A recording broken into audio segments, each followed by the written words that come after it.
Não se turbe o vosso coração, credes em Deus, credes também em mim. Na casa de meu pai há muitas moradas, se assim não fosse eu vou-lo teria dito, pois vou preparar-vos lugar, e quando eu for e vos preparar-vos lugar, voltarei e vos receberei para mim mesmo, para que onde eu estiver, estejais vós também. Muito bom dia! Com essas palavras do Senhor Jesus, confortando o coração dos seus discípulos, nós começamos mais um dia. É momento de agradecermos a Deus pela noite, pela proteção, pedirmos a bênção dEle sobre esse novo dia, colocando nas mãos do Senhor também todos os nossos problemas. Se nesse momento você se lembra de que irá passar por dificuldades, lutas, coloca nas mãos do Senhor. Deixo com você também nessa manhã uma parte da palavra de Deus do livro de Salmo, capítulo 119, o versículo 176, onde a Bíblia diz o seguinte: ainda errante como ovelha desgarrada, procuro o teu servo, pois não me esqueço dos teus mandamentos. Salmo 119, versículo 176. Mesmo como sendo uma ovelha desgarrada, o Senhor ainda nos procura. Nós precisamos agradecer a Deus, porque a prerrogativa da salvação pertence ao nosso Salvador. O que temos que fazer a cada dia é aceitá-lo, amá-lo e viver as suas verdades. Cada dia, nesse canal, nós estudamos um capítulo da palavra do Senhor. E nessa manhã eu convido você, como nas outras manhãs, a abrir a palavra de Deus no livro de Jó, capítulo 41, o versículo 1. Podes tu, com anzol, apanhar o crocodilo ou lhe travar a língua como uma corda? Seguindo a sequência das respostas de Jó, este é o segundo discurso de Deus respondendo a Jó. Mas vale a pena salientar nessa manhã que em nenhum momento Jó foi respondido a respeito do sofrimento que ele estava passando. Pelo contrário, Deus ainda continuou enfaticamente a falar para Jó a respeito da sua majestade e da sua grandeza, a maneira como ele tinha criado os grandes animais dessa terra, como ele criou o crocodilo, como ele criou o hipopótamo.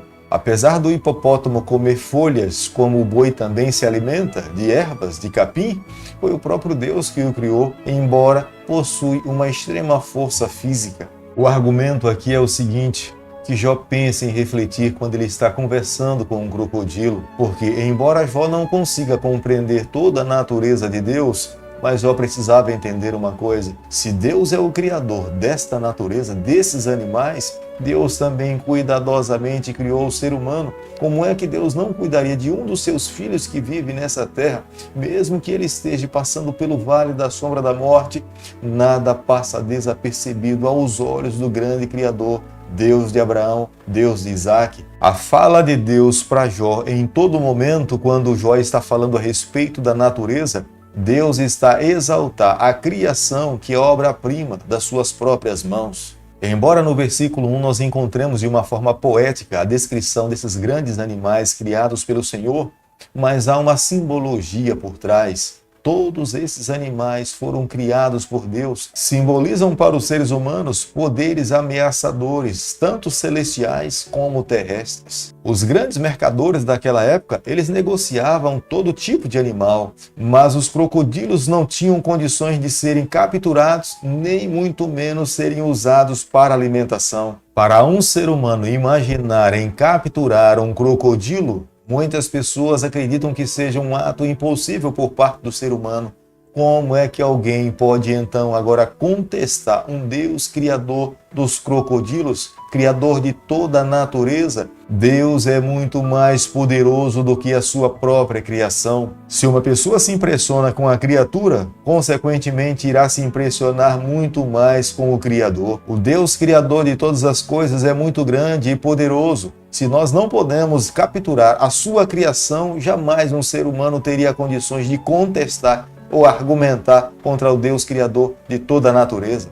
Os argumentos que nós encontramos desde o capítulo 38 até o capítulo 42 desse mesmo livro são argumentos que começam a surgir de uma coisa inanimada para algo animado, até se deparar com os grandes animais criados por Deus que estão nessa terra. O grande argumento desse capítulo é: se o ser humano não pode controlar um crocodilo ou um hipopótamo, como é que esse ser humano poderá compreender um Deus tão grandioso poderoso que é criador de toda a natureza. A própria água que é borrifada pelo nariz de um crocodilo, ela reluz luz, ela brilha, é como se fosse um arco-íris. Querido amigo, ao chegarmos à conclusão do capítulo 41 do livro de Jó, nós precisamos chegar à seguinte conclusão: nós precisamos entender que através da natureza Deus tem se revelado a muitas pessoas. Deus se revelou a Jó, mas Jó não foi o único a entender através da natureza que Deus é soberano, que Deus é criador, que existe um arquiteto que planejou todos os seres viventes que existem nessa terra. É o próprio Jó que abre os seus lábios para poder fazer a seguinte declaração: porque eu sei que o meu Redentor vive e, por certo, muito em breve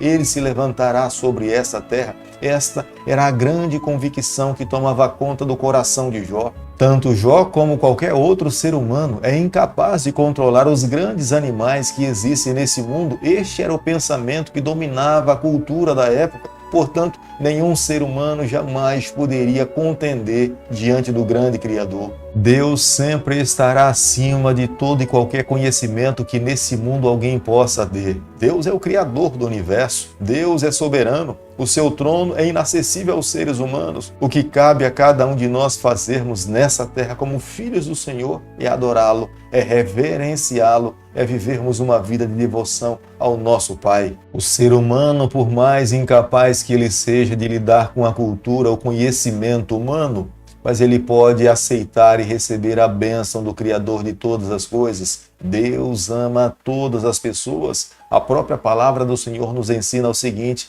porque Deus amou o mundo de tal maneira que entregou o seu único Filho para que ele morresse na cruz do Calvário para nos conceder a vida eterna.